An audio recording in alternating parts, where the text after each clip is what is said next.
मुनीर है कि मानता नहीं। वाह क्या गाना गाया है। आतंकवाद और स्ट्रगल के बीच फर्क जानता ही नहीं। कवि सोबान ये कहना चाहते हैं कि फील्ड मार्शल मुनीर ने फिर से कर दी है खट्टी वाली उल्टी। फील्ड मार्शल का कहना है कि कश्मीर में जो आतंकवाद है वो आतंकवाद नहीं है। उनके हिसाब से कश्मीर में आतंकवाद लेजिटिमेट स्ट्रगल है। और अपने एग्जिस्टेंस में आने के बाद से पाकिस्तान यही स्ट्रगल करता हुआ आया है। यही तो स्ट्रगल करता हुआ आया है। आतंकवाद को लेजिटिमेट स्ट्रगल बताने वाले इस देश का ये हाल है कि अगर गूगल सर्च में आप टेरर अटैक इन इंडिया डालेंगे तो सर्च रिजल्ट में जो पहला ऑप्शन है वो आएगा terror attack in India list. But जैसे ही आप गूगल सर्च में आप टेरर अटैक इन पाकिस्तान डालेंगे तो सर्च रिजल्ट में पहला option terror attack in Pakistan today आएगा। मतलब इनका रोज का है, स्टेपल है। जैसे हम दाल चावल रोज खाते हैं वैसे ही इस देश में लेजिटिमेट स्ट्रगल के नाम पे रोज आतंकवादी हमले होते रहते हैं। और बेस्ट पार्ट ये है कि जिस दिन मुनीर ने कश्मीर के आतंकवाद को लेजिटिमेट स्ट्रगल बताया उसी दिन पाकिस्तान में एक आतंकी हमले में 13 सोल्जर्स की मौत हो गई। मुनीर तो इसको लेजिटिमेट स्ट्रगल बता देंगे। उससे भी बेस्ट पार्ट ये है कि मुनीर के देश में हर साल ऑन एन एवरेज 400 से 500 लेजिटिमेट स्ट्रगल्स होते रहते हैं। जैसा कि 2022 में पाकिस्तान में अराउंड 650 टेरर अटैक मेरा मतलब यह है कि लेजिटिमेट स्ट्रगल्स हुए।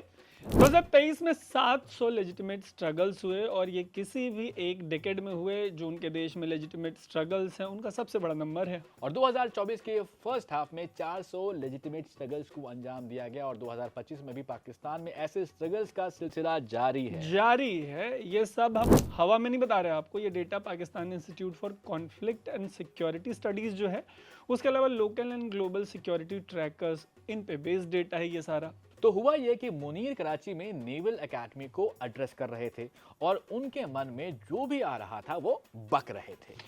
मुनीर बोले भारत जिसे आतंकवाद कहता है वो असल में लेजिट और लीगल लड़ाई है। इंटरनेशनल लॉ भी इसको रिकॉग्नाइज करता है। वाह। मुनीर ने लेजिट, लीगल और इंटरनेशनल लॉ जैसे वर्ड्स बोले हैं। मुझे लगता है ऐसा बोल पाए होंगे वो, क्योंकि कब से मदरसों में इस तरह के अंग्रेजी वर्ड पढ़ाए जाए। यार अंग्रेजी को ग्लोरीफाई नहीं कर पाऊंगा, मतलब सब उन्हीं की अधरा है अंग्रेजों का। न आते अंग्रेज, न बंटवारा होता, न पाकिस्तान होता, न जिन्ना को अलग देश चाहिए होता, न मुनीर जहर उगल रहे होते। बट जिन्ना ने तो 1947 के अगस्त में कहा था कि आप किसी भी धर्म के हो उससे कोई भी फर्क नहीं पड़ता है। कहने के लिए तो जिन्ना ने ये भी कहा था यार कि पाकिस्तान को ऐसा धार्मिक देश हम लोग नहीं बना रहे, मतलब वो लोग जिसको कोई मौलाना या मौलवी चलाएगा। बट अब इस देश को एक ऐसा फील्ड मार्शल मिल चुका है जो खुद को हाफिज कुरान बताता है और उम्मा चुम्मा टाइप बातें करता रहता है। बातें ये भी कि कश्मीर का आतंकवाद लेजिटिमेट स्ट्रगल है, लेकिन अपने यहाँ इन्होंने अहमदियों को मुसलमान नहीं माना। वोरा से हजारा तक न जाने कितनी ऐसी पहचानें हैं जिनके खिलाफ खुल के भेदभाव होगा। ऊपर से शिया सुन्नी अलग, बट उम्मा के नाम पर इनको चाहिए कश्मीर का चुम्मा। और इसी वजह से इनका हुक्का और सिंधु वाला पानी सदा के लिए कर दिया गया है बंद।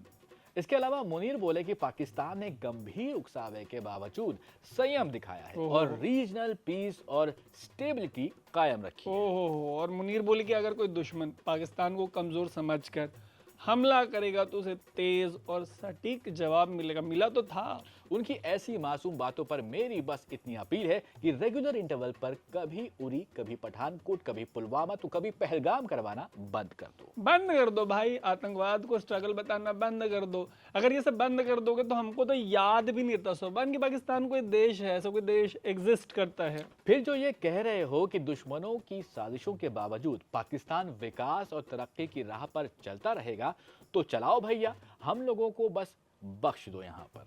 मतलब सबसे सेक्सी बात उन्होंने ये कही है कि आतंकवाद को हर रूप में खत्म किया जाएगा, इस लड़ाई को अंजाम तक पहुंचाया जाएगा। वाह। यह आदमी कितना कंफ्यूज है मेरे भाई। कश्मीर का आतंकवाद इसके लिए स्ट्रगल है और अपने देश का आतंकवाद है। मतलब इनका कुत्ता कुत्ता और हमारा यहाँ वाला कुत्ता इनका टॉमी। ओके, ऐसे कैसे चलेगा फील्ड मार्शल साहब? मतलब बंद करिए ये वाला।